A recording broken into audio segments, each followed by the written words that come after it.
Operation દેવ હેઠળ બનાસકાંઠા પોલીસને મોટી સફળતા મળી છે। આંતરરાષ્ટ્રીય જે બાળ તસ્કરીની ગેંગ છે મુરગન ગેંગ, તેના મુખ્ય સૂત્રધાર સહિત 3 આરોપી તેલંગાણાથી ઝડપી પાડવામાં આવ્યા છે। આરોપીઓને ઝડપીને આગળની કાર્યવાહી પણ હાથ ધરવામાં આવી છે, પરંતુ મહત્વની વાત છે કે જે આખો કેસ છે તેમાં અત્યાર સુધી 6 આરોપીઓની ધરપકડ કરી લેવામાં આવી છે।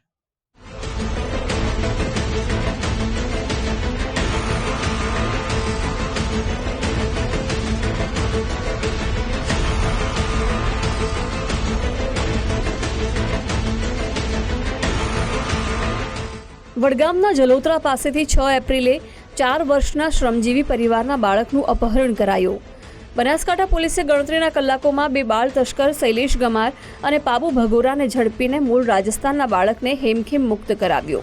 આ કેસના આરોપીઓને આકરી પૂછપરછ દરમિયાન આંતરરાષ્ટ્રીય નેટવર્ક ચલાવતા મુખ્ય દલાલ તરીકે મુરુગનનું નામ ખુલ્યું, જે બાદ વડગામ પોલીસ અને પાલનપુર એલસીબી ટીમે સંયુક્ત તપાસ હાથ ધરી।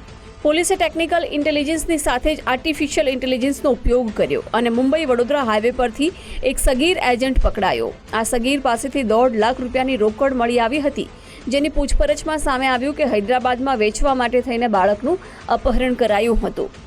આ બાળ તસ્કરોની ટોળકીમાં સામેલ તેલંગાણાની આંતરરાષ્ટ્રીય મરુગન ગેંગના 3 સાગરીતોને પાલનપુર પોલીસે ત્યાં જઈને ઝડપી પાડ્યા। આ ગેંગના મુખ્ય સાગરીત બોદાસુ નાગારુજુ ઉર્ફે મુરગનની સાથે કાસરાપુ, મલ્લાહ અને કલીટી ગંગારાજનની પણ ધરપકડ કરવામાં આવી હતી।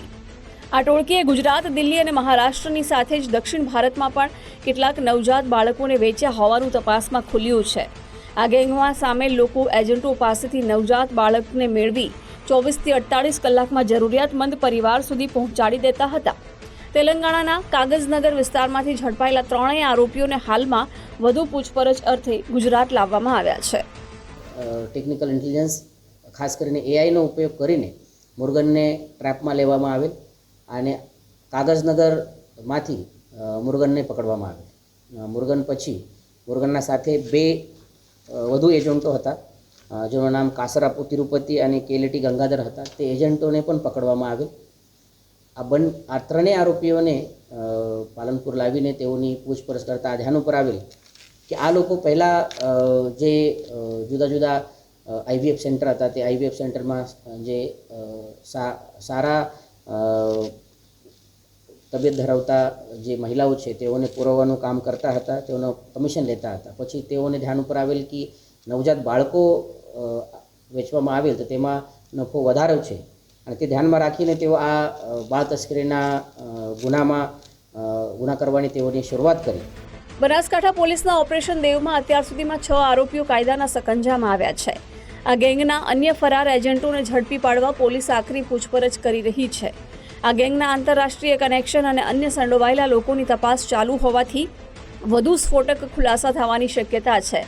આ કેસમાં મુખ્ય આરોપી બોદાસુ નાગારાજુ ઉર્ફે મુરગનની સાથે ગુનામાં સમાન ભાગીદાર એવી તેની ફરાર પત્નીને ઝડપી પાડવા તપાસ તેજ કરવામાં આવી છે।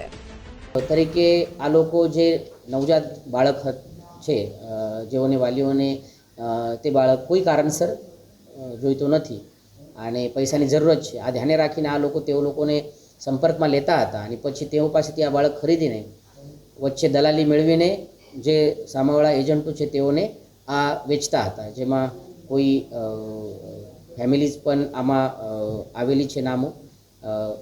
આ બાળકોનો ઉપયોગ આગળ કઈ પ્રકારે થતો હોય છે તેની તપાસ અત્યારે શરૂ છે, જે આવનાર સમયમાં કરવામાં આવશે। આ કેસમાં પોલીસ માટે સૌથી મોટો પડકાર આરોપીઓના લોકેશન મેળવવાનો હતો, પરંતુ ટેકનોલોજીના યુગમાં પોલીસે પણ હથિયાર બદલ્યા। એઆઈ ટેકનોલોજી અને ડિજિટલ ફૂટપ્રિન્ટ્સનો ઉપયોગ કરી શાતીર આરોપીઓને ટ્રેક કરાયા। આમ તો બાળકને ભગવાનનું સ્વરૂપ માનવામાં આવે છે, પરંતુ કળિયુગમાં ગરીબ પરિવારોના બાળકરૂપી ભગવાનનો લાખો રૂપિયામાં સોદો કરવામાં આવતો હતો।